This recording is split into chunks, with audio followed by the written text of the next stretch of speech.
Verification वाला काम आपने कहा है ना शेयर करने के लिए। हाँ जी, हाँ जी। एक सेकंड बैकएंड रन हो जाए करती हूँ।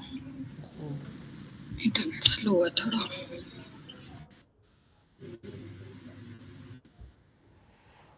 अच्छा, बाकी और क्या रिपोर्ट है, बाकी का काम की अपडेट है?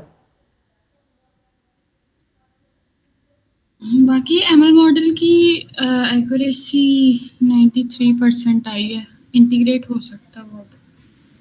अच्छा, उस पर करें इंटीग्रेशन वाला काम। वो इंटीग्रेट कर लेंगे और साथ साथ बाकी बैकएंड पे उसकी वर्किंग चलती रहेगी। अभी मतलब जो फाइन ट्यूनिंग का काम होता है ना, जो टेस्ट जी जी। वाली फाइल जो है उस पे 93% आई है। बाकी जो न्यूट्रल मॉडल है उस पे काम कर रहे थे, तो मम्मी ने भी कहा है, वो कह रहे हैं इंटीग्रेशन कर लें। ऐसे ही चलता है कि बैकएंड पे काम चलता रहता है साथ साथ, तो कहते फिर बाकी जो न्यूट्रल मॉडल है वो साथ साथ ट्रेन करते रहेंगे। अच्छा, सही है। तो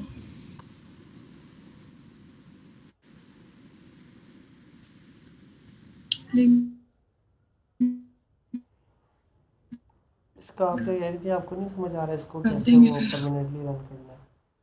मसला है इसको। हम्म। वो जो